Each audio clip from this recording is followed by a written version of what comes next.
La partie maçonnerie, c'est un métier donc manuel, à l'extérieur, où il faut donc toucher un petit peu à tout, hein. Toucher la partie bois pour du coffrage, la partie ferraille pour la partie treillis, et aussi bien sûr la partie béton, donc les granulats. Il y a bien sûr aussi de la maçonnerie parpaing, maçonnerie aussi brique, mais aussi maçonnerie donc béton, mur banché béton. Alors ce qu'on va demander à un jeune qui va rentrer en apprentissage, c'est d'être curieux, s'il aime bien être dehors, s'il est habile de ses mains, il y arrivera. Il faut quand même être assez costaud parce que on aura de la manutention à faire, mais je dirais ça s'apprend, hein, on se muscle au fur et à mesure du travail. Et puis après, tout ce qui va être lecture de plans, ça va s'apprendre tout simplement dans les CFA. Scolaire, on aime bien avoir au moins le niveau 3e. C'est bien d'aller au moins jusqu'au brevet des collèges, c'est le minimum requis.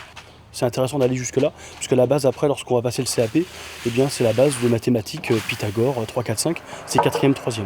Après, on évoluera toujours avec un CAP, BP, BTS, on peut toujours continuer en alternance et puis gravir les échelons, mais la base, c'est quand même bien la 3e.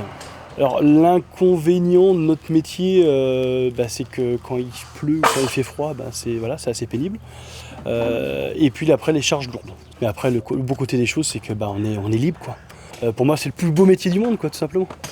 Perspective d'avenir, vous voyez, j'ai commencé avec un CAP, j'ai après suivi sur un BP, un brevet de maîtrise, et puis actuellement, je gère une entreprise de maçonnerie. Mais avec un CAP maçon, on peut partir maître d'œuvre, par exemple, comme on peut partir dans le TP, comme on peut partir dans enduiseur. Voilà, c'est vraiment la base où on peut après se développer dans différentes branches. Et il y a du travail. Et on recherche, effectivement, il y a du travail.